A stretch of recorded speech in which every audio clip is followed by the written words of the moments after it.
Sometimes, the most life-changing stories don't begin with fireworks or grand gestures. They begin in the quietest, most ordinary of places, like the checkout line of a grocery store on a rainy Tuesday evening. David, a single father, never imagined that one small decision that night would transform his life forever. Chapter 1: A Father's Daily Battle. The hum of fluorescent lights and the rhythmic beeps of scanners filled the air. Shoppers shuffled in line, rain dripping from coats, carts squeaking on the tile. David pushed a modest cart with one hand, his other clasping his daughter Lily's tiny palm. At just 8 years old, Lily was his world, his anchor through storms he never saw coming. It had been 3 years since cancer stole his wife. Since then, life had been a balancing act on a razor's edge. He worked 2 jobs, one at a warehouse during the day, another as a security guard at night. Every dollar was stretched thin. Rent, bills, school fees, it was never enough. But David never complained, not to Lily.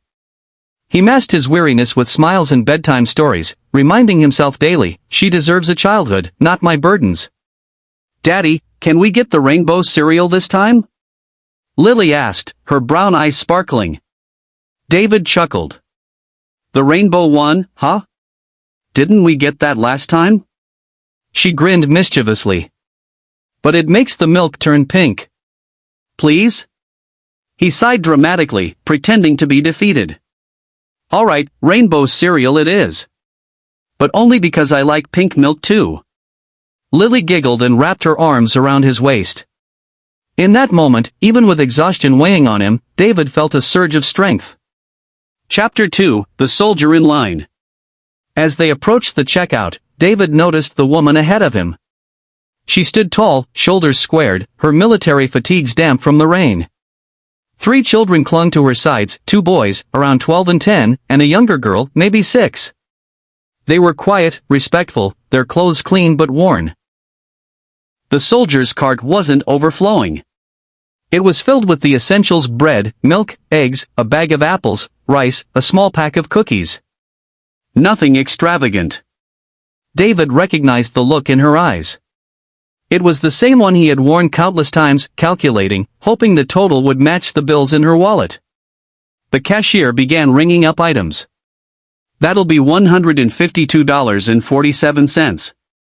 The soldier swiped her card. A pause. Then, declined. The kids glanced nervously at their mother. She tried again. Declined. Do you have another card, ma'am? The cashier asked softly. The woman's face flushed crimson. She fumbled through her wallet, pulling out another card. Again, declined. The line behind them grew restless. Someone sighed loudly. Another whispered, "Come on." The soldier's jaw clenched. I'll put some things back," she murmured.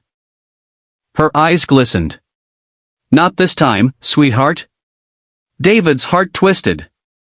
He remembered too well the nights when he'd hidden his own hunger so Lily could eat. He couldn't stand there, watching another parent crumble. He stepped forward. "Excuse me," he said, his voice steady but gentle. "Let me take care of this." The woman turned sharply, startled. "No, you don't have to. I can't let you." David shook his head. "Please. I know what this feels like. Let me do this for you." Lily tugged his sleeve and whispered, "Daddy, that's what Mommy would have done, right?" David's throat tightened. He handed his card to the cashier before the woman could protest further. The bill stung. It was money he couldn't really spare, but he didn't hesitate. The groceries were bagged, the soldier's eyes filled with unshed tears. "You don't even know me," she whispered. "You don't have to know someone to help them," David replied softly. She swallowed hard, nodded, and mouthed a quiet, "Thank you." What David didn't know was that this woman wasn't just a soldier. She was General Amelia Carter, one of the most decorated field generals in the military, though that night, she was just a mother with trembling hands. Chapter 3: A Chance Encounter. David thought nothing more of it. To him, it was just kindness, nothing worth remembering. But Amelia couldn't forget. Her card had failed because of a fraud alert triggered by her recent return from overseas. She had money, more than enough. But that night, stripped of titles and rank, she felt helpless. And a stranger had stepped in. A week later, Amelia spotted him again, this time in the park, chasing after Lily as she laughed. Her children were playing nearby, and the kids quickly merged into a single circle of tag. She approached cautiously. "Excuse me, sir?" David turned, surprised. "Oh, hi." Amelia offered a small smile. "You probably don't remember me, but—" "The store," David interrupted, chuckling. "Yeah, I remember." "I never got to thank you properly," she said, her voice softer now. "You didn't just pay for groceries. You reminded my kids that there's still kindness in the world." David shrugged. "Anyone would have done it." Amelia shook her head. "No. Not anyone. But you did. And that was the beginning." Chapter 4, Shared Struggles. Days turned into weeks. Their paths crossed often, sometimes by chance, sometimes not. Coffee after school drop-offs. Long talks while the kids played soccer in the field. Amelia's children adored Lily. And slowly, David and Amelia found themselves sharing pieces of their lives. David confessed the loneliness of single fatherhood, the endless worry of failing his daughter. Amelia spoke of deployments, the weight of leadership, the guilt of missing birthdays and school plays. Both were strong. Both were broken in ways they tried to hide. One evening, Amelia found David sitting alone on a park bench, his shoulders heavy. "Rough day?" she asked. He sighed. "My landlord's raising rent again. I don't know how much longer we can stay in that apartment." "Have you looked for another place?" "I can't afford the deposits." "Sometimes. I wonder if I'm enough for Lily." His voice cracked. "She deserves more than this." Amelia's heart clenched. She wanted to tell him she understood that strength wasn't about never breaking, but about never giving up. Instead, she simply placed a hand on his. "You are enough. Don't ever doubt that." Chapter 5, The Reveal. One afternoon, David walked into the community center where Amelia had invited him and Lily for an event. To his shock, the place was filled with uniformed soldiers standing in attention. At the front of the room, Amelia stepped onto the stage. The announcer's voice boomed. "Ladies and gentlemen, please welcome General Amelia Carter." David blinked, stunned. "General?" The crowd erupted in applause. Amelia, standing tall in her decorated uniform, delivered a speech about service, sacrifice, and community. Her children beamed with pride from the front row.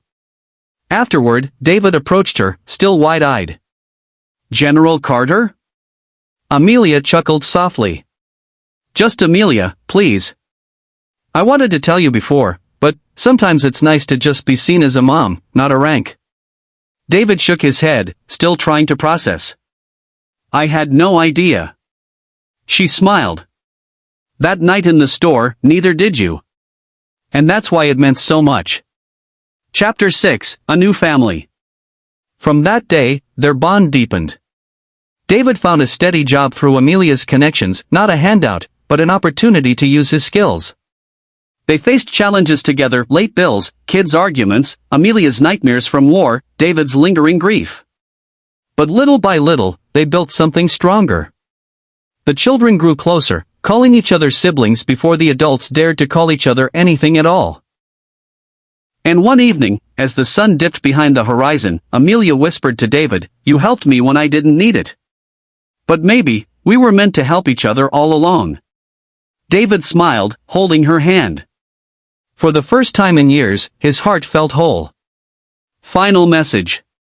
From a single act of kindness in a grocery store came something far greater: healing, love, and the reminder that we never truly know the battles others are fighting. David once thought he had rescued Amelia. But in truth, they had rescued each other. Call to action. If this story touched your heart, let me ask you. Backhand index pointing right: have you ever been helped by a stranger when you needed it most? Or have you stepped in for someone else? Share your story in the comments, I'd love to hear them. And if you believe the world needs more kindness, don't forget to like this video, subscribe, and join our family here at Be Kind Always. Because sometimes, the smallest act of compassion can change a life forever.